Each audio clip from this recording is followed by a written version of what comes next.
Oi, Lorena. Oi, Luli. Vou mandar aqui também por e-mail para o pessoal, tá? Tá bem. Oi, Lorena. Oi, Luli. Oi, Tamires. Oi! Ai, que honra ter você na minha aula! Cara, nunca imaginei que ia participar de uma aula sua, maravilhosa. Participar, não, estrelar. Gente, tô me sentindo uma grande protagonista. Somos todos. É. Gente, eu já volto, eu vou só passar um batom que eu esqueci.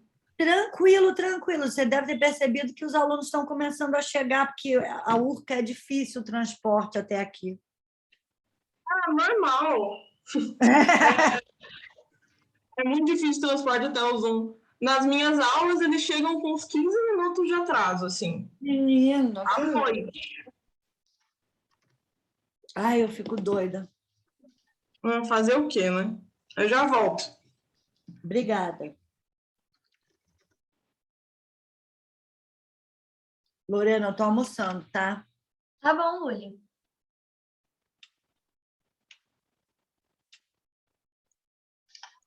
Foi e-mail enviado para o pessoal.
Bom, boa tarde, todos, todas e todos.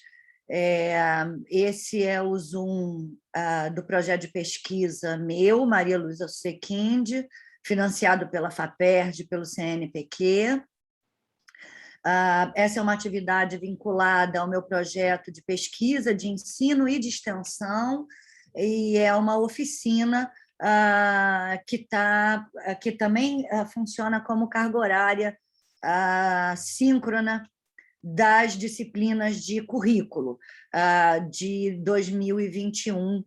É um prazer, então, ter vocês participando. Aqueles que não vão participar sincronamente e têm a oportunidade de nos ver agora no meu canal, eu agradeço a presença, peço para dar um joinha, ou também dar um não gostei se você não gostou, porque o que importa para a gente é te incomodar, desconstruir o patriarcado e provocar o dissenso. E compartilha com os amigos e os inimigos o nosso link. Nós hoje recebemos aqui uma convidada muito ilustre, que é a professora Tamires Matos, que desenvolveu uma pesquisa em nível de pós-graduação e defendeu, então, uma dissertação de mestrado com esse tema. Para trabalhar junto com ela, eu convidei a Lorena Azevedo, que é também professora, pedagoga, e minha mestranda, bolsista nota 10 da FAPERJ, para conduzir os trabalhos da oficina. Eu acho que a gente vai se divertir muito e eu vou participar como estudante. A palavra está com Lorena e Tamires. Muito obrigada a todos, todas e todes, e uma boa tarde, boa noite, bom dia para a gente.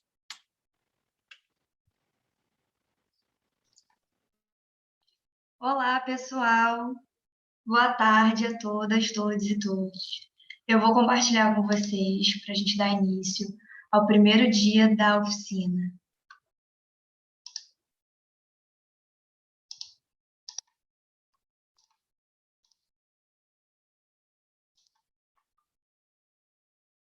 Bom, como a professora Maria Luísa já me apresentou, né? Lorena Azevedo, mestranda em Educação do PPGEDU da Unirio, bolsista FAPERJ nota 10, né? E a gente começa com o primeiro momento da oficina, né? Que é a apresentação do projeto intitulado Sob Nossos Olhos, Resistências, Burlas e Táticas.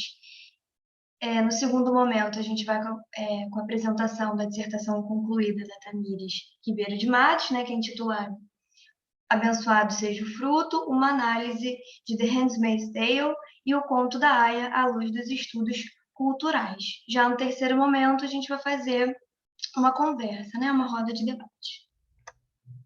Bom, a narrativa ela foi publicada como livro em 1985 pela Margaret Atwood e ganhou uma adaptação cinematográfica no ano de 1990. Mas em 2017, houve uma maior notoriedade dessa narrativa, ganhando uma adaptação para a série, que hoje conta com 4 temporadas, já se encaminhando para a 5ª, né? E em 2019, com esse boom, a Margaret Atwood ela lança um segundo livro intitulado Os Testamentos, no ano de 2019, que é a partir da perspectiva de uma das tias. Então,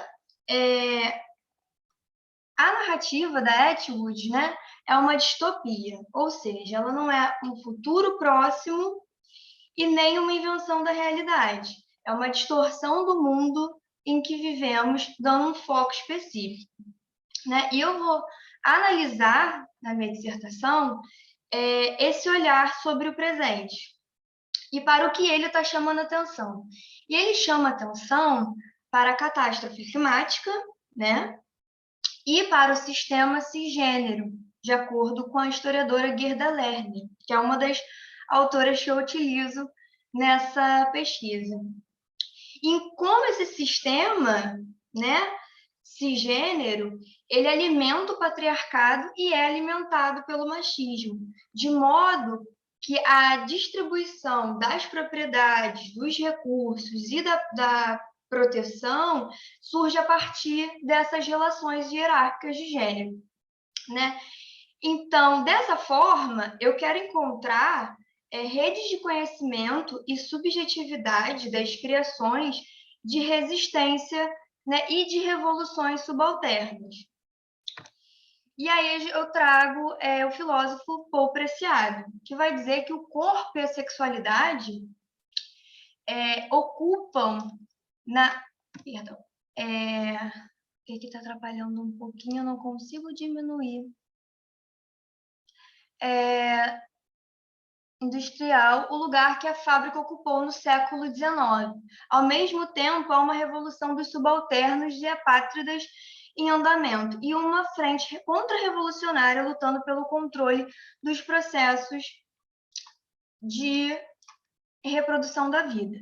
E aí eu trago de volta a Lehner, que vai falar que a opressão e a exploração econômicas baseia-se tanto na transformação da sexualidade feminina em mercadoria, quanto na apropriação pelos homens da força de trabalho das mulheres e de seu poder reprodutivo como aquisição econômica direta de recursos e pessoas, né?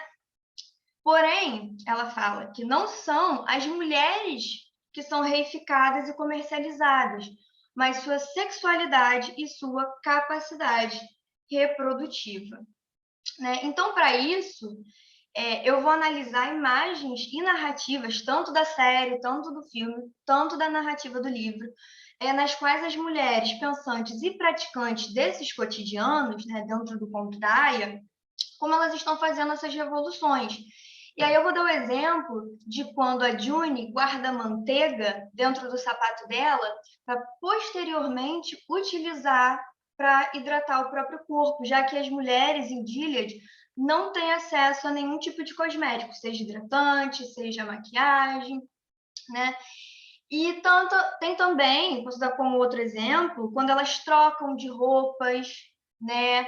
As aias se vestem de tias para poder ir para algum determinado lugar, ou quando elas sabem em quais fazendas elas podem se esconder, né?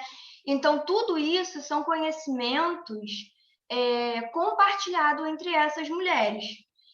Então, eu vou escolher momentos específicos para analisar, né? Principalmente na relação entre o comandante Waterford, a June e a Serena Joy, né? Onde nessa relação existe uma hierarquia, mas não só entre os três, como também entre essas duas mulheres, né? Então, que faz com que uma acabe enfraquecendo a outra. Então, quando elas se aliam, elas conseguem derrotar o comandante, como, por exemplo, quando elas se unem para tirar a bebê Nicole de Gilead e mandar para o Canadá. Então, nesse momento, quando elas se aliam, elas conseguem fazer uma revolução subalterna.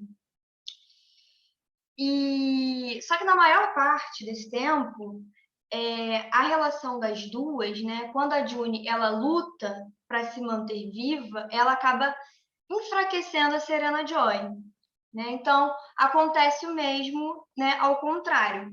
Então, se a proteção ela varia, né? De uma para outra, a questão dos benefícios e dos malefícios também.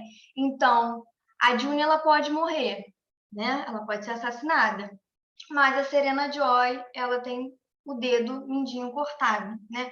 Então, são todas essas imagens e narrativas que nos possibilitam ajustar a lente da nossa pesquisa, né? Para olharmos essas redes de solidariedade, portanto, redes de resistência, em relação a essa superposição de opressões, né? Que é o patriarcado, particularmente dentro do contexto do conto da Aya, né? Então, nós vamos dialogar na pesquisa com pesquisadores como William Pina, né? Gerda Lerner, que eu citei aqui, Silvia Federici, né? Para mostrar que as questões de Gilead estão na Bíblia, mas também estão na história da humanidade até hoje. Então, no início da pesquisa, né, na primeira parte dessa pesquisa, a gente acaba utilizando a própria Margaret Atwood para falar sobre e explicar como essas coisas estão, né, no nosso presente. E aí, posso dar o exemplo da cerimônia que ocorre, né, que ela aparece na Bíblia, por exemplo. Então, é quase essa próxima imagem, né, que eu mostro para vocês, é quase qualquer semelhança, né, com questões históricas, né, é mera coincidência, né? Então, aí eu vou trazer para vocês uma parte do recorte, né, teórico que nós fazemos. Então, a gente vai trazer os estudos dos cotidianos, né, que abordado com Gilles Deleuze, Michel de Certeau, a própria Inês Barbosa de Oliveira, entre outros, né? Então, para Oliveira, ela fala que os estudos do cotidiano é recuperar a importância das práticas microbianas singulares e plurais dos praticantes da vida cotidiana, né? E para analisar as pistas, eu utilizo o paradigma indiciário do Carlo Ginzburg, né? Que diz que é necessário examinar os pormenores mais negligenciáveis. E aí eu trago também os estudos de gênero, raça e classe, com Lélia Gonzalez, Silvia Federici, Gerda Lerner, já foram citados aqui, né? A Lerner nos diz, considera-se a função, materna uma necessidade da espécie, uma vez que as sociedades não teriam conseguido chegar à modernidade sem que a maioria das mulheres dedicasse quase toda a sua vida a ter e criar filhos, né? Então, retornando, né, a um dos olhares, a um dos pontos que a Atwood nos traz, como a catástrofe climática, que a gente vê o tempo todo sendo discutida na mídia, né, como, por exemplo, recentemente, de certa forma, as enchentes na Alemanha, na China, e por aí vai, assim, são N exemplos, né? E aí, com a Federici, ela vai trazer para a gente, né, que a destruição da vida humana em larga escala tem sido um componente estrutural do capitalismo, desde a sua criação, como a contrapartida necessária da acumulação da força de trabalho, o que pressupõe um processo violento, né? Um processo de destruição do planeta em que vivemos. E aí, ao fundo, nós temos a imagem da colônia, né, do conto da Aya, onde a gente vê um solo totalmente doente, né? E as mulheres ali presentes, né, as mulheres que são enviadas para as colônias são enviadas para morrer, né?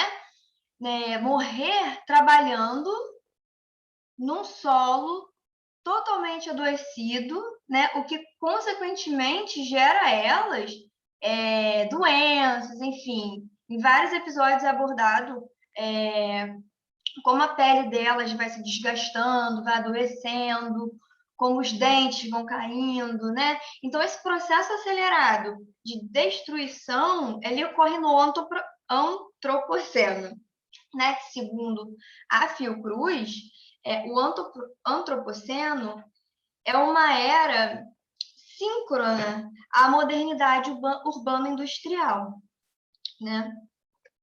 E aí a gente segue aqui para uma imagem do muro, né?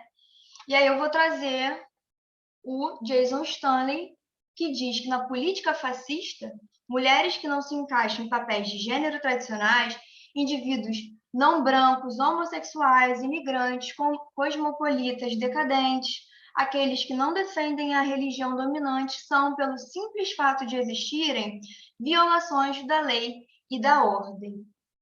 Então, assim, a gente vê nas marcas da desigualdade as múltiplas formas de violência e opressão, né? Inclusive de gênero, né? Nessa organização cis-normativa hétero, né? Que pressupõe, inclusive, pressupõe a possibilidade de se exterminar pessoas trans, homossexuais, bissexuais, dentre outros, né?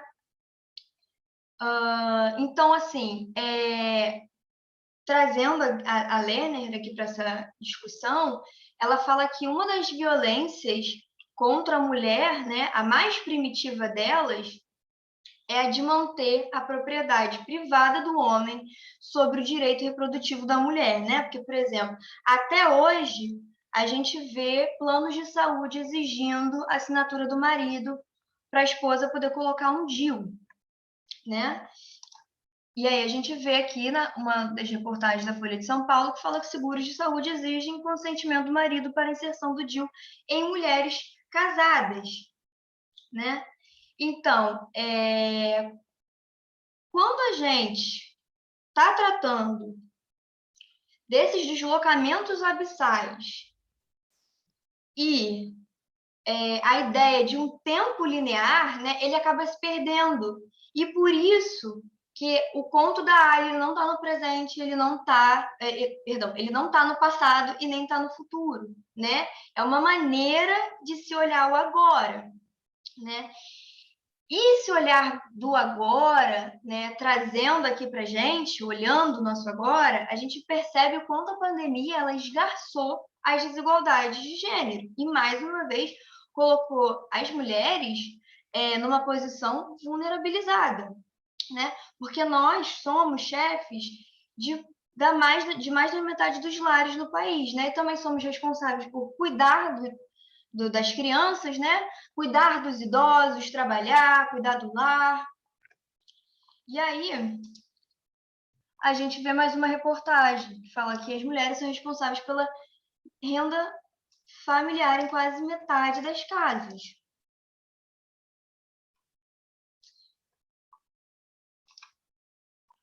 E aí eu vou trazer uma questão muito importante, né? Uma citação da Bell Hooks, que ela fala que ser membro de um grupo explorado não torna ninguém mais inclinado a resistir. Se assim fosse, todas as mulheres, e isso inclui todas as lésbicas do planeta, teriam tido vontade de participar do movimento de mulheres. E essa imagem de fundo, né, da June com a Natalie, ou of Math, é para lembrar que durante o período em que elas são parceiras, né, colegas de mercado e tudo mais, a Natalie ela acaba denunciando a Marta, que cuidava da filha da June, levando essa Marta a ser enforcada. Então, assim, né, não é porque todas essas mulheres estão na mesma situação de opressão, de certa forma, né, que isso significa que todas elas se voltarão contra o que está institucionalizado, serão contra Gilead. Então, entra a questão das conveniências. A Natalie mostra a conveniência dela, assim como outra Aya, quando diz que ela gosta daquela situação, ela não quer sair daquela situação, porque no período anterior a Gilead, ela vivia nas ruas. Era usuária de drogas. Então, quando Gilead foi instituído, ela teve um lar. Ela saiu das ruas, ela tinha o que comer, né? Então, a gente vê aqui, nessa outra imagem, que o conto da Aya, a narrativa, ela também está presente, né, nos cotidianos em meio à luta contra o patriarcado, né? Numa das imagens a gente vê mulheres em protesto pela descriminalização do aborto em Buenos Aires e mulheres vestidas de Aya, né, protestando em Washington contra o corte de verba no planejamento familiar no ano de 2017, né? E aí, falando sobre essa violência, a gente também recorda da violência policial no Jacarezinho, que contou com 25 mortos, 25 vidas que foram retiradas de forma brutal, e dos protestos na Colômbia, né, que tiveram diversas denúncias de estupro por parte de policiais. Nesse mesmo ano, né, de 2021, no mês de maio. Né? Então, a gente vê corpos e corpos, né, matáveis, descartáveis dentro dessa necropolítica, né? Nessa imaginação do inimigo interno, né? Dessas existências criminosas que o Jason Stanley traz para a gente. E vemos também que Gilead traz esse retorno a um passado mítico, pautado, né, nos mandamentos bíblicos como um período de glória, né, onde vai existir a glória, onde vão vencer o obstáculo da natureza, das questões reprodutivas, né?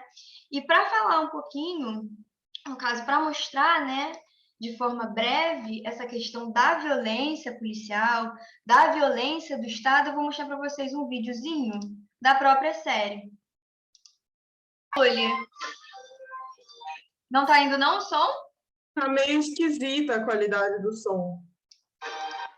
Poxa, Tem gente. um botão de otimizar a qualidade na transmissão? Não. Se era um link da internet, você tem que parar a exibição, voltar e compartilhar com o som, com som. Tá. Peraí, deixa eu ver se eu consigo aqui, então. Se você fez o download e botou aí, não. Vê se agora vai, gente. Então, gente, aí foi um pedaço, né, desses corpos que podem morrer, dessa violência, né? Então, eu particularmente acho uma das cenas fortes da série, né? E, para continuar o nosso diálogo, vou falar brevemente sobre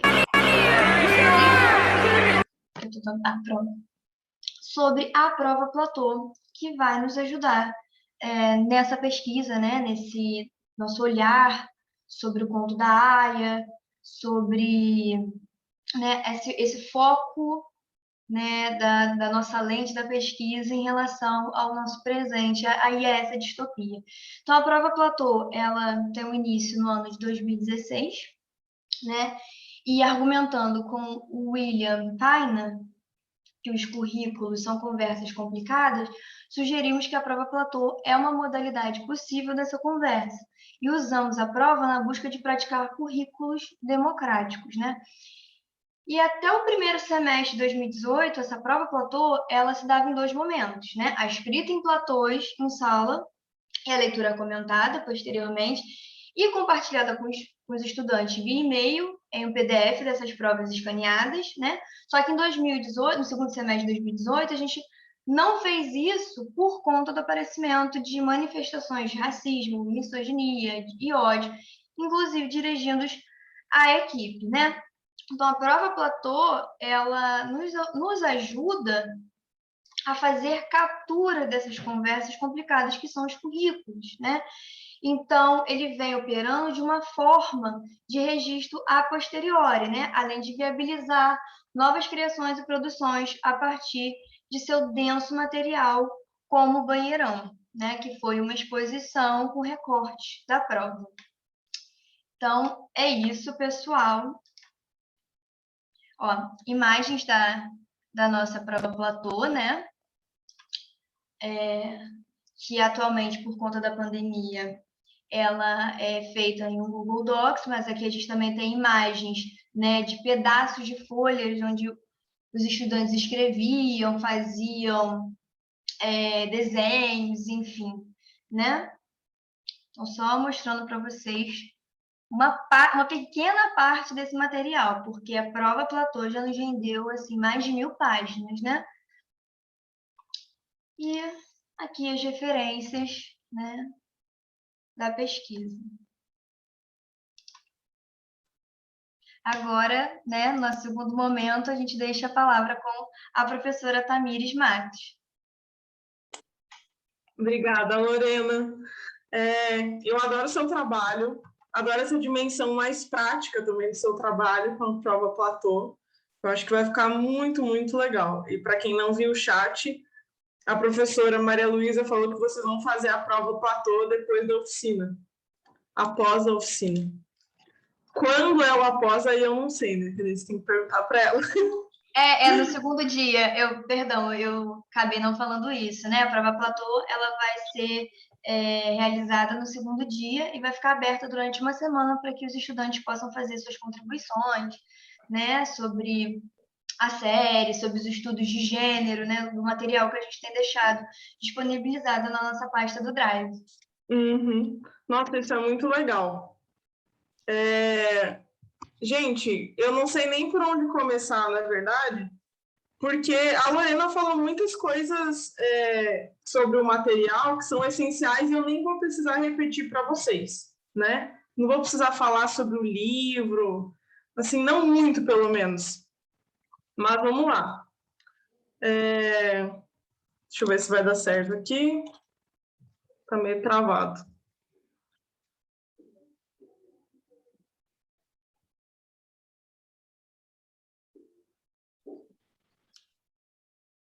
O que você vai compartilhar está aberto, Tamires?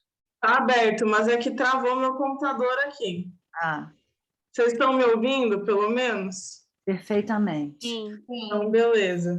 Só não deixa de Bom, contar para o pessoal que você fez a pesquisa na língua original que foi escrito no material. sim, vou falar disso, então, enquanto o Zoom carrega, né?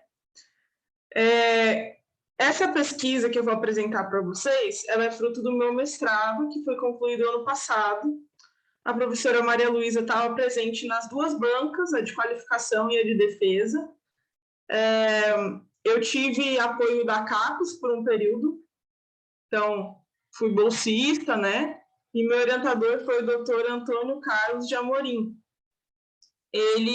A gente é lá da Unicamp, e eu especificamente era atrelada ao Instituto de Estudos da Linguagem, lá na Unicamp, o IEL, e principalmente ao mestrado em Divulgação Científica e Cultural. Eu sou jornalista. Então, a minha análise, vocês vão ver, ela é uma análise muito mais de conteúdo, não é tanto uma análise sobre as pedagogias, assim, embora eu trabalhei um pouco com isso na dissertação, mas ela era uma análise de conteúdo, principalmente porque é isso que comunicador faz, em geral. Então, pode ser que seja um pouquinho estranho para vocês, mas acho que não vai ser muito, já que a gente está nas humanidades de todo jeito, né? Vocês estão vendo a tela cheia agora, gente? Sim. Sim. Beleza. Bom, o meu problema de pesquisa era como o livro O Conto da Aia e sua adaptação televisiva abordam as temáticas de dominação do meio ambiente e mudanças climáticas a partir da fertilidade do solo e a fertilidade humana, tendo como metodologia os estudos culturais. A Luli falou sobre a consulta aos materiais originais, né? O que aconteceu na pesquisa foi que eu citei no texto a tradução de O Conto da Aia para o português, mas eu também trabalhei nos meus estudos pessoais, né, com a obra em inglês original, e tem até algumas coisas que eu coloco no meio do texto, que são em que eu trabalho com jogos de palavras que a Margaret Atwood deixa no inglês e tal. Vou até mencionar algumas coisas para vocês. E a série também eu trabalhei com o roteiro dela em inglês, daí fui fazendo tradução livre. Então, não lidei com legendas originais, digamos assim. Originais não, oficiais. Então, foi um trabalho linguístico bem pessoal e cheio de significações, assim. É uma coisa que a gente não percebe muito quando a gente lê em português O Conto da Aia ou fala sobre a série, é que o próprio nome, The Handmaid's Tale, é um jogo de palavras, é um jogo fonético, na verdade. Porque tale significa história.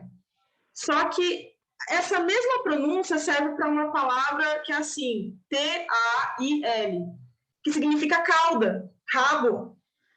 Então, quando os pesquisadores de estudos gileadianos, nas notas históricas que estão ao final do livro, vão nomear a fita gravada pela Offred com todo esse relato, eles fazem uma brincadeira machista, na verdade, com o nome disso aí. Poderia se chamar The Handmaid's Story, The Handmaid's, sei lá, qualquer coisa aí, narrative, mas eles colocam tale só para falar de rabo, para brincar com a feminilidade, com as ideias de feminilidade machistas que existem. Então, o próprio nome do livro já é um soco na sua cara. Para quem assistiu a série, que eu acho que é a maioria aqui, a gente tem uma visão um pouco mais à frente do que o livro nos traz, o primeiro livro, pelo menos. Porque na série... Posso dar spoiler, gente? Ou não? Não sei se pode. Pode. Eu vou dar spoilers leves, tá? Tem gente que sai de Gilead, tem gente que consegue sair, tem mulher que foge. Então, você tem um pouco de esperança ainda. No livro, você não fica sabendo de ninguém que sai. Inclusive, a Moira, que sai de Gilead logo na primeira temporada da série, no livro você vê ela, mas não se sabe se ela fugiu ou não, porque toda a história é contada do ponto de vista da Offred. Inclusive, ela não tem nome no livro. É um ponto muito importante, ela não tem nome. E um parênteses aqui, deixa eu contar meu tempo, que daqui a pouco vou ultrapassar. Um parênteses aqui, gente... Fica tranquila, Tamires, fala quando você quiser. Então, beleza. Gente, eu sou crente, né? Meu pai é pastor. Então, é um bug completo você ver um material como esses, principalmente quando você entende o papel que a religiosidade, principalmente a religiosidade estrutural, ela tem sobre os corpos das mulheres e sobre a fertilidade. Não, eu não fui deserdada. Meu pai estava, inclusive, assistindo minha apresentação do mestrado. Mas um conhecimento muito interessante sobre o conto da Aya e essa questão de a Offred não ter nome é que no Antigo Testamento, que é justamente de onde os líderes de Gilead supostamente tiram essa inspiração para a cerimônia e para todo o sistema deles de governo e tal, existe a cultura literária de você dar nomes para pessoas que importam na história. Então, por exemplo, você tem o livro de Êxodo, né, que fala sobre a libertação do povo de Israel do Egito e o rumo deles em direção a Canaã, que é a terra prometida por Deus. O segundo capítulo de Êxodo fala sobre o nascimento de Moisés, que vai ser o libertador do povo, e Moisés foi a pessoa que escreveu esse livro. A pessoa com uma titularidade mais importante nesse capítulo é o faraó, mas esse faraó não tem nome. Ninguém no capítulo 2 de Êxodo tem nome, fora duas parteiras, que são as pessoas que protegem os bebês da ira do faraó. Então, são pessoas simples que ganham nome. E com isso, o autor bíblico ele quer dizer que essas pessoas elas têm importância na narrativa. Que faraó vai passar, mas que essas pessoas são eternas, digamos assim.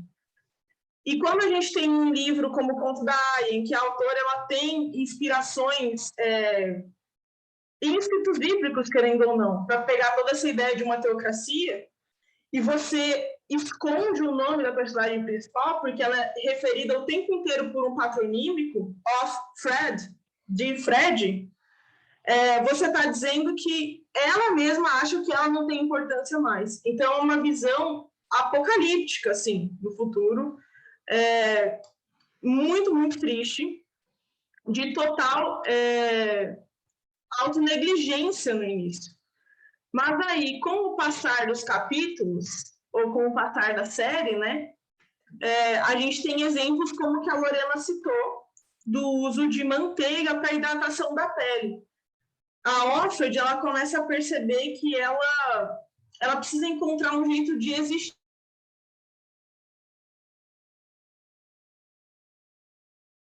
né? Todas as mulheres ali, na verdade. Bom, isso aqui a Lorena já falou. Eu queria falar com vocês rapidinho sobre a importância das imagens em O Conto da Aya. Para ilustrar isso de forma bem rápida, só queria lembrar vocês de um caso que aconteceu ano passado e que parece que foi uma eternidade atrás. Esse homem horroroso aí é o Joseph Goebbels. Ele era o ministro da propaganda do Hitler. um cara que mudou diversas coisas no universo da propaganda e que, inclusive, algumas das estratégias dele são usadas até hoje. Mas vamos lá. Enfim, né, um próprio de um monstro. Mas notem como que a sala dele está disposta, notem como ele está sentado. Vejam que tem um quadrinho ali, né? Aí a gente teve no ano passado o caso do Ricardo Rego, a.k.a. Alvin, que pegou esse cenário do Goebbels, fez um plágio ali, copiou, mas não deixou igual, e além disso plagiou falas do Goebbels. Então, a gente tem no governo atual uma constante lembrança imagética do nazismo e de outros governos totalitários. Isso significa que o governo Bolsonaro é um governo totalitário? Não necessariamente. Ele tem tendências totalitárias, com certeza. Mas se ele é totalitário ou não, entra para uma outra discussão. Mas o fato é que ele tem vontade de ser. Porque você está apresentando isso imageticamente para a pessoa. Então, quem já tem uma certa afinidade com ideais de superioridade branca, com ideais de racismo científico, que não é científico, né? Com todas essas besteiras aí, olha para esse tipo de imagem e existe uma identificação. É a mesma lógica de você assistir todos os filmes do mesmo diretor ou diretora. Essa pessoa tem uma linguagem específica para comunicar coisas. Ler todos os livros de um autor ou autora tem uma linguagem específica. Da mesma forma, a política ela tem linguagens visuais. Ela tem linguagens visuais e aqui está a prova disso. Prova consumadíssima. E o conto da Aya faz muito uso de lembranças imagéticas. Ele tem referências o tempo inteiro a coisas do mundo real. Porque aí é um ponto que eu discordo da Lorena, mas não é uma discordância super uau. O conto da Aya não é uma distopia. A Atwood, ela trabalha, além de fazer romances, né, histórias de ficção, ela também trabalha com teorias literárias. Ela tem 2 obras que são bem interessantes e vale a pena dar uma olhada. Deixa eu tirar a foto desse cara, né, gente? Pelo amor de Deus. Vou deixar aqui nesse slide, depois a gente fala disso. Antes de tirar a foto dele, faz um exercício para a gente com imagem. Volta na imagem do Goebbels. Isso, agora volta. Ó, gente, comparem. Olha só, tem até o quadrinho. Falta só o Bolsonaro ter um bigode no quadro ali, ó. Fora que essa foto do Bolsonaro parece um Palpatine de Star Wars, né? Mas aí é outro material ficcional, gente. Seria outra oficina. Posso passar? Vocês conseguiram ver a semelhança, gente? Viram que uma viagem na minha cabeça? Sim, o chat está louco aqui. Eu vejo aqui agora. É muito triste, gente, a gente ver que as pessoas gostam desse tipo de imagética, é assustador. Mas voltando ao papel do conto da Aya, né? Até perdi aqui o raciocínio. A gente é lembrado em diversos momentos sobre imagéticas políticas, imagéticas de guerra dentro do conto da Aya. O vídeo que a Lorena mostrou para vocês, por exemplo, é um exemplo ótimo disso. Eu vi gente comentando no chat que já foi para protesto e viu coisas assim, de perseguição policial, violência policial, abuso de poder. E o que me chama muito a atenção nesse trecho de vídeo também que a Lorena colocou é que a série ela mostra violência em diversas ocasiões. Essa ocasião que ela mostrou é pré-Gilead. A gente ainda está retratando ali os Estados Unidos normais. Então, o poder não foi completamente tomado, os direitos não foram completamente tirados de você, mulher. Mas se você compara essa cena com cenas que existem nas temporadas aí, de explosões, cenas de guerra, cenas de refúgio, cenas de tiroteio, cenas de enforcamento, é muito parecido o caos que essa cena te transmite. E por que isso acontece? Aí eu volto para o assunto que eu estava falando antes, que eu discordo um pouquinho da Lorena. O Conto da Aia não é uma distopia. O Conto da Aia é ficção especulativa. A própria Atwood coloca isso. Ela tem 2 obras teóricas que eu gosto bastante. Uma chama Survival, Sobrevivência, e é um estudo sobre literatura canadense. E a outra chama In Other Worlds, Em Outros Mundos, em que ela faz um estudo sobre ficção especulativa e ficção científica também. E ela coloca o Conto da Aia como ficção especulativa, que é o tipo de ficção que faz uma concha de retalhos, digamos assim, de coisas que já aconteceram no mundo e poderiam acontecer novamente, ou coisas que são perfeitamente passíveis de acontecer.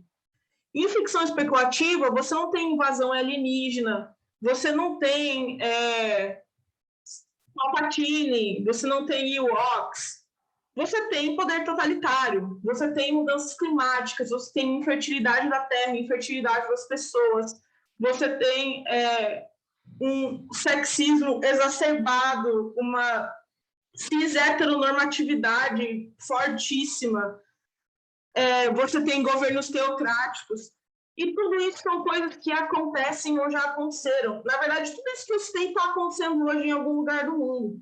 Você tem crianças tiradas dos seus lares e colocadas em outros lares à força.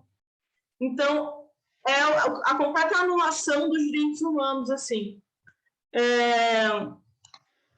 A professora Maria Luísa lembrando que a discordância é parte da construção do pensamento acadêmico, com certeza, e por isso que eu estou falando isso também para a Lorena.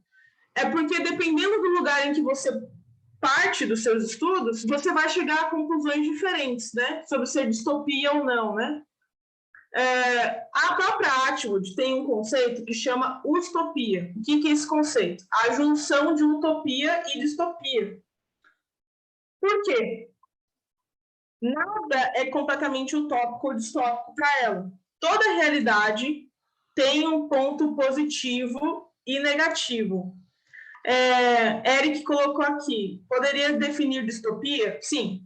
Vamos começar definindo utopia. Utopia é um termo cunhado pelo Thomas More, no seu livro de 1500 e pouco ali, e originalmente utopia significa não lugar, é um lugar que não existe.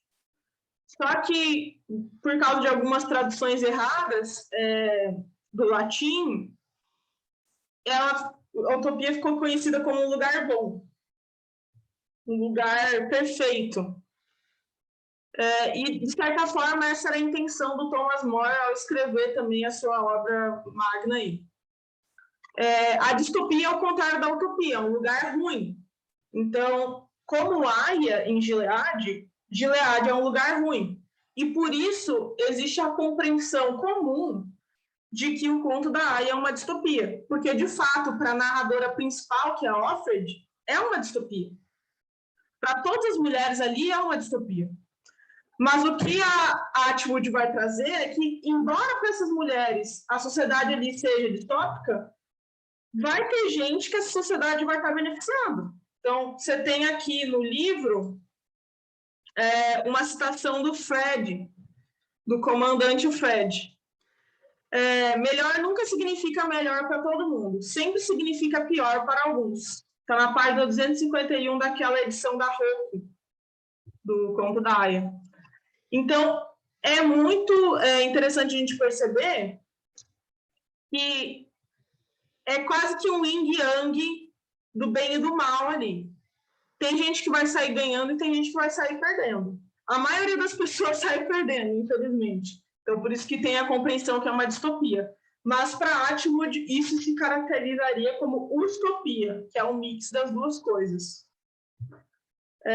Deixa eu ver aqui qual que é a frase que eu coloquei ali. Ah, tá. Lembra que eu falei para vocês sobre a brincadeira que os pesquisadores fizeram com o nome The Handmaid's Tale, né? O pesquisador que vai falar sobre isso é esse Peixoto aí, e esse trecho está nas notas históricas do livro. além de fazer essa brincadeira de muito mau gosto com o nome da fita, com relatos que foi descoberta, ele coloca o seguinte: devemos ser cautelosos a fazer um julgamento moral sobre a sociedade chileadiana. Ela estava submetida a grandes pressões de caráter demográfico e outros, e estava sujeita a fatores dos quais nós, felizmente, estamos mais livres. Nosso trabalho não é censurar, e sim compreender. Cara, quando você lê isso desatentamente, pode ser que passe batido. Mas quando você presta atenção e leva em consideração tudo que foi mostrado na narrativa, toda a opressão ali, dá uma raiva. Dá uma raiva. Quando você empatiza com a personagem, dá muita raiva. Porque você está dizendo assim, olha, a narrativa dessa pessoa, ela não importa. Ela não importa porque Gilead tinha razão, tinha uma certa razão para escravizar mulheres. Gilead tinha uma certa razão para objetificar mulheres. Gilead tinha uma certa razão para sacrificar mulheres LGBTs, homens que não se conformassem com padrões de gênero em geral, pessoas que não se conformassem com padrões de gênero, religiosos que não concordassem com o governo. Então, essa frase do suposto pesquisador está destruindo o que a gente pensa que vai acontecer, que é um progresso. A gente pensa que as pessoas vão olhar para trás, vão olhar para a história e vão condená-la. Só que não é isso que acontece sempre. E a Atwood faz questão, inclusive, de mostrar isso com as notas históricas. Não vou falar muito para vocês com vocês sobre estudos culturais, que não dá tempo, mas só queria mostrar que essas foram as pensadoras que eu acabei usando mais na dissertação. A Atwood, com as obras literárias e as teóricas, a Bell Hooks, de quem a Lorena já falou, a Angela Davis e a Hannah Arendt para articular um pouco o discurso sobre política totalitária. Isso aqui, a primeira parte, a Lorena também já falou muito, muito bem, a questão da manteiga. E um segundo exemplo de resistência, assim, e de se fazer existir, que está no livro e não está na série, é da Rita. Ela é a Marta da casa dos Waterfords. E ela não cozinha bem quando ela não quer.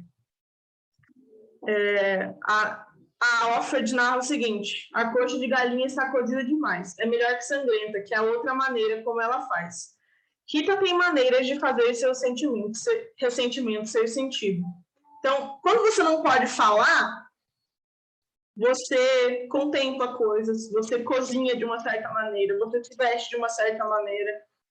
É algo que nos remonta muito a um discurso que a área de comunicação traz bastante, que é moda como comunicação, por exemplo.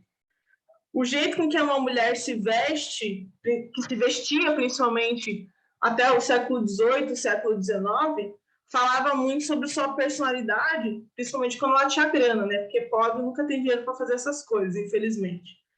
Mas você não pode falar, então o que você faz? Você se veste. É roupa como armadura. E aqui a gente tem comportamentos como armadura, comportamentos como maneiras de existir, de dizer, olha, eu tenho importância, eu estou insatisfeita, isso aqui é horrível. Porque você não pode falar nada, né? E na série, a gente tem a tradução disso de maneira visual, muitas vezes. Então, deixa eu ver se consigo anotar aqui. Aqui atrás, ó, vocês estão vendo? Aqui é a Rita, que é a Marta da casa dos Waterfords. E esse coque maravilhoso aí é da Serena Joy, que é a nossa antifeminista aí, protagonista do negócio. E todas as vezes que a Rita aparece junto com a Serena Joy nas primeiras 2 temporadas, que foram meu objeto de pesquisa, ela nunca está em foco, ela está sempre assim, num canto bem escuro, ou como nesse frame aqui, completamente apagada, né? Nunca está em foco. Agora, quando a gente tem 2 mulheres que estão oprimidas, aí sim elas aparecem em primeiro plano. Então, você tem a Rita e a June aqui. As duas estão em foco. Ok que a June está mais ao centro, porque ela é, de fato, o centro dessa cena específica. Mas você consegue ver o rosto da Rita. Essa imagem não está com uma qualidade ótima, mas você consegue ver a expressão dela quando você está em 1080p, né? Dá para enxergar as cores das roupas dela.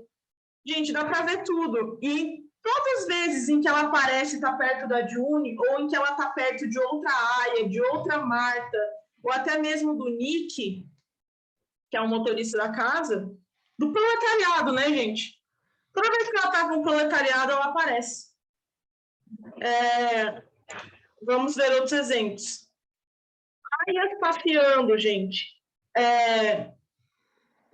A parte do audiovisual quer mostrar que elas estão querendo conversar, estão querendo quebrar convenções, mas, ao mesmo tempo, elas estão sempre enclausuradas. Os chapéus delas, assim, fazem um ótimo trabalho já na caracterização de mostrar que essas pessoas estão praticamente no cabresto. Estão no cabresto, né? Aqui a gente tem a Emily e a June passeando. Na vez que elas descobrem que são subversivas, né? Que são heréticas. Aí tem um shot de costas, um shot em que elas estão meio desconfortáveis até, olhando uma igreja destruída, o que é muito interessante, porque você tem um Estado teocrático com várias igrejas sendo destruídas, isso aparece diversas vezes ao decorrer das temporadas, porque quando você tem um Estado como igreja, você não precisa mais de igreja assim, né? Não tem necessidade nenhuma. E aí é o que a Nicole falou no chat aqui. Sempre que elas tentam conversar, mostra os seguranças observando. E é precisamente isso. E mesmo quando os seguranças não estão observando, existe um sentimento de desconforto. A câmera está sempre muito próxima do rosto, que te dá uma certa agonia. Ou ela está posicionada muito no canto aqui, e a pessoa está tipo, numa ponta do frame. Tipo assim, ó. Nunca fica legal. Para você, para quem estudou audiovisual aqui, você sabe que a gente tem a regra dos terços, né? Então, a gente faz isso aqui, ó, divide um quadro em 9 partes. E as intersecções dessas 9 partes que são os pontos focais mais importantes da câmera. E quase nada em The Handmaid's Tale se encaixa nisso aí. Porque tudo que a série faz é para te passar desconforto visual. É para você entrar na pele dessas protagonistas, dessas pessoas que estão sofrendo em verdade. A Lorena colocou, no mercado também, mesmo sendo um lugar de encontro entre áreas. Sim, o mercado, inclusive, é um lugar ótimo, elas conversam entre as prateleiras, né? Então, numa fresta minúscula, você vê uma boca, um nariz e metade do olho, talvez, e uma conversa inteira travada em segundos ali. Aqui no episódio da Jezebels, isso na primeira temporada ainda, a gente tem o primeiro encontro, um dos primeiros encontros da June e da Moira, depois que a Moira foge do Centro Vermelho, né? E eu achei muito curioso que todo esse encontro ele se deu no escuro. Fica difícil de você ver direito as duas personagens. As duas estão em foco, então você tem um sentimento de igualdade, mas você precisa fazer um esforço para enxergá-las direito. Porque o diálogo entre elas é muito estranho, na verdade. A June não reconhece mais quem a Moira é, já que a Moira desistiu de tentar fugir. De novo, está aí uma ocorrência do que a imagem tenta fazer para você que está visualizando as coisas. Ela está tentando passar o senso de desconforto da June ao ver a Moira ali. Eu não consigo te enxergar, eu não consigo te capturar mais como pessoa. Qual que é a sua essência? Você não consegue ver uma essência no escuro. Vou só ver os comentários aqui. Patrick, acredito que a descrição desses tempos também era uma afirmação da centralização das crenças. Tanto que parece que tudo era dividido em distritos e cada distrito era uma denominação cristã diferente, tendo as batistas, presbiterianas, etc. Isso não é real, porque a gente tem no livro e na série menções a assassinatos de quakers, batistas, pessoas assim. Gilead não tem uma religião específica, mas se a gente tivesse que pontuar, pelo menos pelo que eu vejo de influência política ali, seria algo parecido com a bancada do Cinturão da Bíblia dos Estados Unidos, que é semelhante à nossa bancada evangélica aqui no Brasil. Não tem uma religião só, mas em geral são coisas que pendem para o neopentecostalismo. E o neopentecostalismo ele é muito mais fluido nessa questão de denominações do que o próprio pentecostalismo original e as religiões cristãs evangélicas mais antigas. A Nicole, nossa, tem uma cena em que a Juni está conversando com uma outra área, abrindo as geladeiras do mercado, uma ao lado da outra, para conseguirem conversar. Essa cena é incrível, cara. É incrível. E a Luli falou sobre o Talibã. É muito parecido, gente. Se vocês acompanharam o que está acontecendo no Afeganistão, tem diversos pontos de conversa com o que é o conto da Aya. Porque, embora o que o Talibã esteja fazendo seja algo que foge do aspecto cristocêntrico da coisa, né? É uma versão politizada demais, exacerbada demais do Islã, é uma religião monoteísta, assim como o cristianismo, os vários cristianismos, né? E está usando a religião a seu favor, né? Então, você não está pregando para ninguém, na verdade, você só está forçando pessoas. Como a Luli falou aqui, é monoteísta, patriarcal, exatamente. Até o golpe foi parecidíssimo. Faltou explodir, só acabou. Porque Gilead explodiu Washington, né? Aqui, gente, não vai dar tempo de eu falar tudo para vocês, não. Mas, para fechar, eu queria falar um pouquinho sobre as imagens da natureza na mulher e da mulher na natureza. Principalmente quando a gente fala de fertilidade no conto da Aya, a imagética é muito, muito, muito forte. No livro e na série, toda vez que você faz referência à fertilidade da mulher, ou que uma mulher fértil está no lugar, você vai ter flores frescas, você vai ter imagéticas relacionadas a útero, ovários, quase que um culto à fertilidade da mulher. Aí, quando a mulher infértil entra nos locais, você tem pouquíssimas flores bonitas, em geral você tem muita flor murcha, alimentos feios, coisas assim. E você tem essa falta de símbolos que remetam a essa mulheridade, não feminilidade, mas a útero, ovário, etc. Vamos ver uns exemplos aqui do livro. Tudo isso é Offred falando, tá? Eu vou andando pelo caminho de cascalho que dividiu o gramado dos fundos com esmero, como um repartido de cabelo. Então, aí ela está relacionando a mulher, o repartido de cabelo, à natureza. Ela está dizendo que o gramado parece um cabelo. Choveu durante a noite, a grama dos dois lados está molhada, o ar úmido. Aqui e ali há minhocas, evidência da fertilidade do solo, apanhadas pelo sol, semi-mortas, flexíveis e rosadas, como lábios. Então, o solo fértil, ele parece uma mulher. Ninguém fala de repartir de cabelo de homem, gente, em literatura. Para quem lê romance, sabe. A gente só quer saber qual que é a cor do cabelo do cara, se ele é liso, cacheado ou ondulado. Mas ninguém quer saber onde é o redemoinho do negócio, né? Mas ela faz questão de falar de repartir de cabelo e de lábios.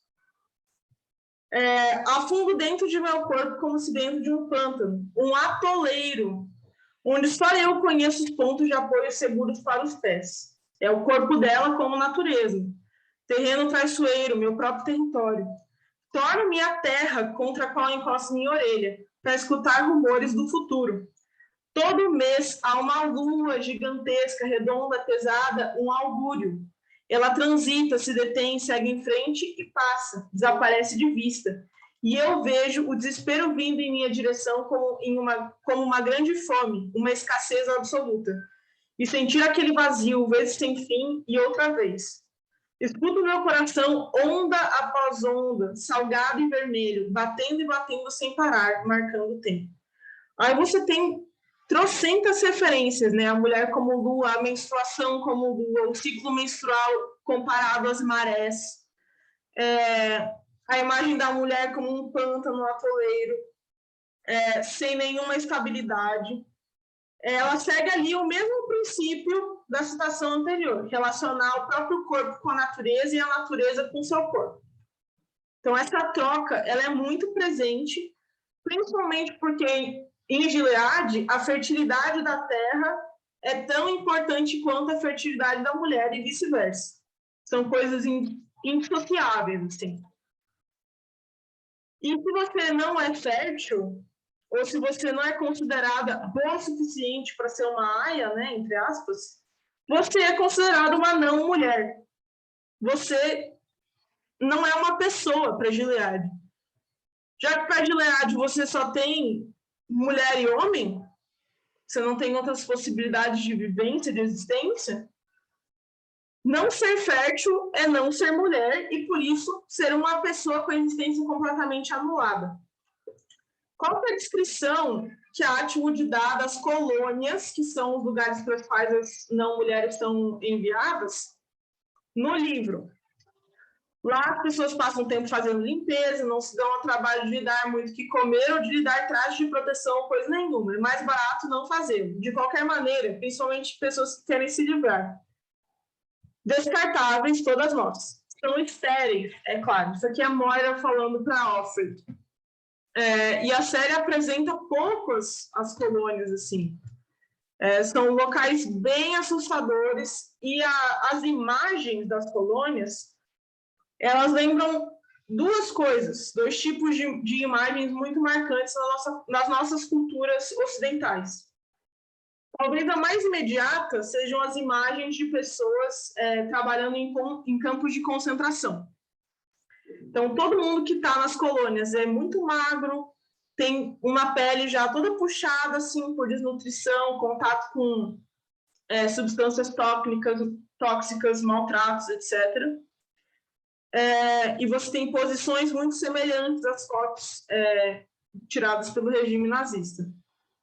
Outra coisa que nos lembra bastante também são os desenhos e pinturas do período escravocrata.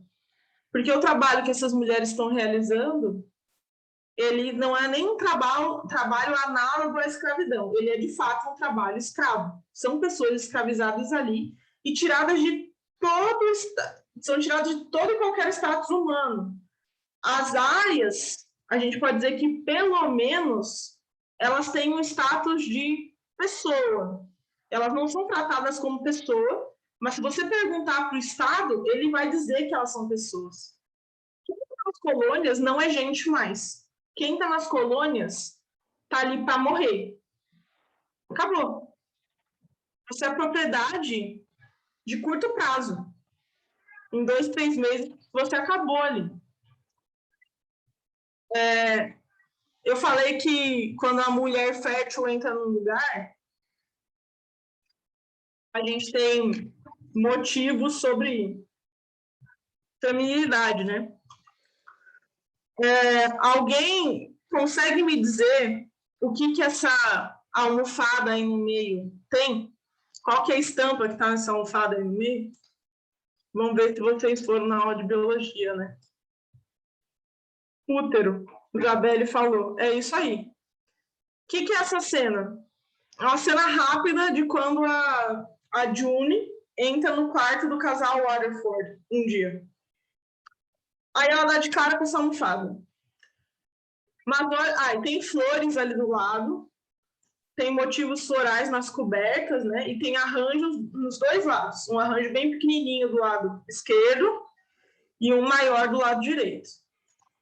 Aí olha o que acontece quando no mesmo episódio, no mesmo dia, a Serena Joy, que até então é considerada uma mulher infértil, entra no quarto. você tem a mesma cama, mas a almofada está virada. Então, não aparece mais o motivo de útero ali. E nenhuma das duas mesinhas você tem arranjo de flor mais. Esse já não é mais o quarto para uma mulher fértil. Visualmente, o que a direção desse episódio está te dizendo ela não é fértil, acabou. Então, está sempre presente isso aí em Conto da Aia. O tema da flor, gente, e do útero, dos ovários, ele é tão forte que nas colônias, cara, ó, lembrando que as colônias são isso aqui, né? Tudo seco, tudo horrível. Parecendo São Paulo no meio do ano. Caca crying. Nas colônias, quando uma mulher fértil está lá, o que ela encontra? Flor. Encontra bastante até. Ela faz pedido com a florzinha, tem toda uma história. Mas só a mulher fértil encontra flor.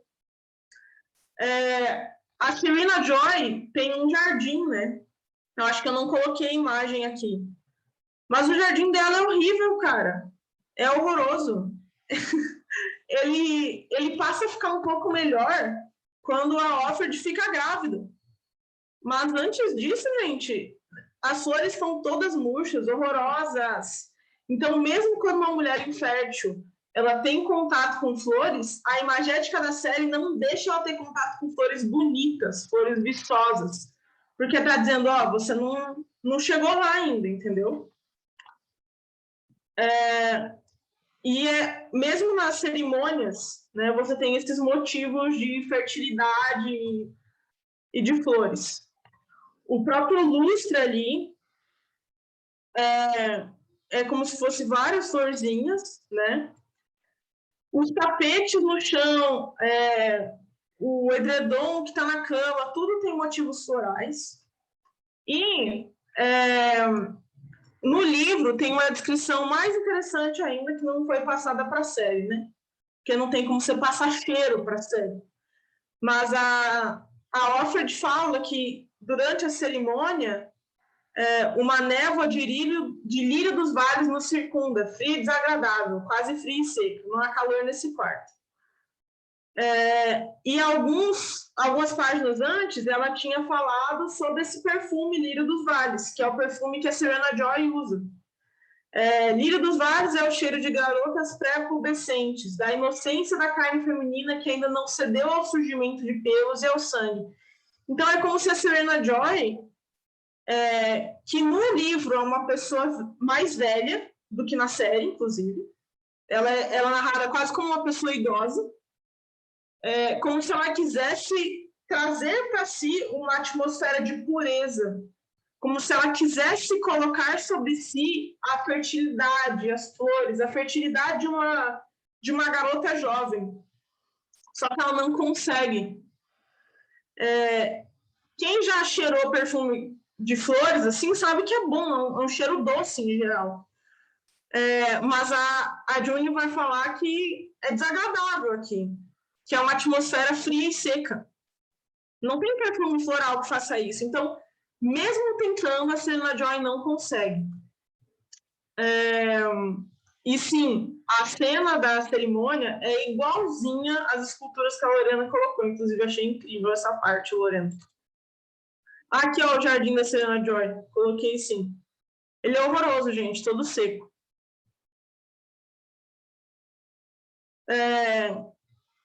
E a única parte irônica, assim, do negócio é que para homem isso não se aplica, tá? Então, o Nick, que é o cara fértil ali, ele não tem plantas no quarto dele. O quarto dele, no livro e na série, inclusive, são exatamente iguais. Tudo, desde o cobertor até a descrição do chão, até o fato de que não tem planta. Então, isso é um sinal, a parte das plantas, né, é um sinal que vale só para as mulheres, até para mostrar que nessa sociedade só a fertilidade delas que conta ou não. Porque para a Gilead todo homem é fértil, né? Se falar que homem é infértil é heresia. Deixa eu passar esse aqui. Bom, eu fiz uma pequena intermissão na minha dissertação para falar sobre as dimensões práticas de O Conto da Aia e como que essa imagética ela se transfere para a nossa vida. Ela não só é inspirada por coisas que acontecem de verdade, que aconteceram de verdade, mas também inspira coisas que aconteceram de verdade. E isso foi algo que a Lorena já trouxe, então não vou comentar muito. Mas você tem ao redor do mundo trocentas manifestações em que as pessoas usam, principalmente os trajes das aias. Como eu falei para vocês, eu sou crente, né? E daí eu estava conversando com umas amigas esses dias e a gente percebeu que tinha uma influencer crente, entre aspas, se comportando de maneira transfóbica, entendeu? Que infelizmente é relativamente comum nesses círculos, né? Aí tem até uma figurinha já, gente. Tem o selo Selena Joy de antifeminista. Porque é incrível como essas pessoas têm o mesmo discurso da personagem de O Conto da Aia. É bizarro, assim. Essa pessoa, no caso, é até autora de livro, assim como a Selena Joy. E essas manifestações que eu coloquei aqui, tem manifestação nos Estados Unidos, que é esse print do Twitter. A que está do lado direito, na parte de cima, é na Polônia, e a de baixo é na Argentina, os lenços verdes, né? E que a Lorena Colena colocou uma foto bem parecida. E a Ana colocou uma coisa que eu ia tocar, que enquanto isso a Kylie Jenner fez o aniversário dela com tema. Na verdade, foi de uma amiga dela. Mas não deixa de ser ridículo igual, né? É importante a gente educar as pessoas a respeito dessas imagéticas das ficções, para a gente não ficar achando que é bonitinho você fazer festa com o tema de O Conto da Aia, para não achar legal fantasia erótica de Aia, gente, pelo amor de Deus. Tomem vergonha na cara. O que é isso? Vamos denunciar. Porque é uma vergonha. Você está se apropriando de um símbolo que está aí para lutar contra a opressão, contra o patriarcado, para se submeter a coisas do próprio patriarcado. Poderia falar assim mais umas 2 horas, gente, mas acho que a gente precisa discutir, né? Então, vou acabar aqui minha fala, depois de enrolar muito, muito, muito. E espero que vocês consigam dialogar bastante. E parabéns, Lorena, sua pesquisa é maravilhosa.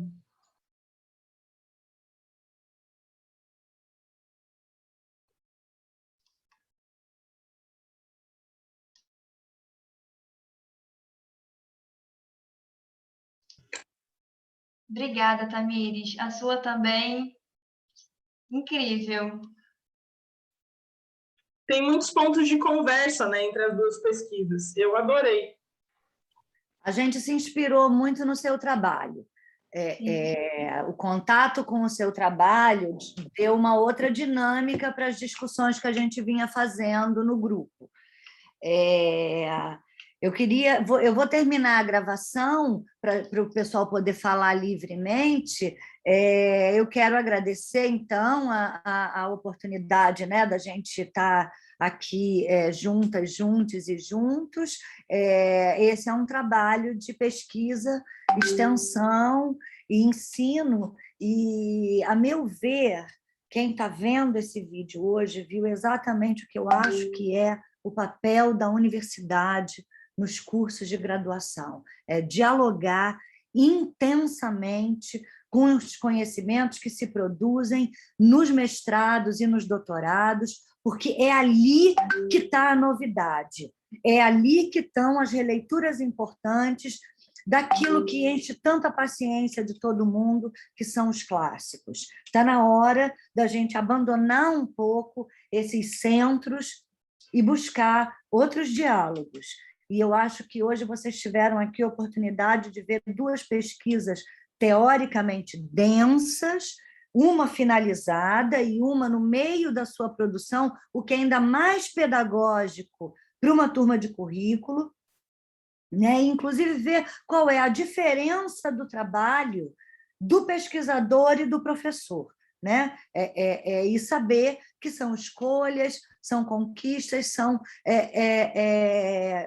trajetórias dolorosas, né? Muito mais solitárias do que poderiam, mas que a gente pôde ver, por exemplo, como o apoio das agências de pesquisa é fundamental até para que os trabalhos cheguem na profundidade que conseguem chegar, inclusive no mestrado, porque são trabalhos muito bons e muito densos. Eu vou, então, agradecer. Tamires, você quer dizer alguma coisa antes de eu encerrar a gravação? Eu queria só agradecer a oportunidade, gente. Essa não é a primeira vez que eu apresento a minha pesquisa de mestrado fora da defesa, né? Mas com certeza foi a vez que eu tive mais tempo e também mais diálogos, né? Porque só de escutar a pesquisa da Lorena e já ter tido contato com o projeto dela antes foi legal demais. Demais. E também dizer para se alguém quiser ler a minha dissertação completa, ela está no repositório da Unicamp e eu coloquei o link ali no chat. Muito obrigada, Luli, você foi fantástica nas minhas bancas e me ajudou demais. Tem várias ideias ali que você que deu, né? A da manteiga foi uma delas e você deu essa ideia para a Lorena também, que eu adorei. E das notas históricas. E isso mudou completamente a minha perspectiva na pesquisa. E esse diálogo entre instituições de ensino na pós-graduação é essencial para que a gente abra os horizontes, de fato.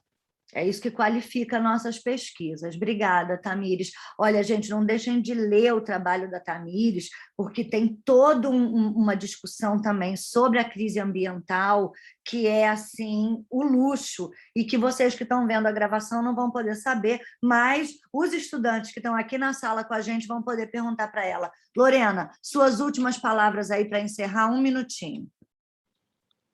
Bom, gente, eu queria agradecer, porque realmente é importante essa troca, essa conversa, pensar através de outros olhares possíveis, né, que esse diálogo ele nos possibilita. A leitura da dissertação da Tamires foi muito importante, né, para eu ir delimitando os caminhos que eu queria seguir na minha, junto à professora Maria Luísa. Então, assim, esse contato, graduação, pós-graduação, é extremamente necessário para a pesquisa, né? E eu só tenho a agradecer nesse momento de estar podendo expor o que eu venho pesquisando junto. A minha orientadora também é incrível, que tem me ajudado bastante, essas leituras, e mostrar que esse momento realmente não precisa ser um momento solitário, né? Então, muito obrigada, gente.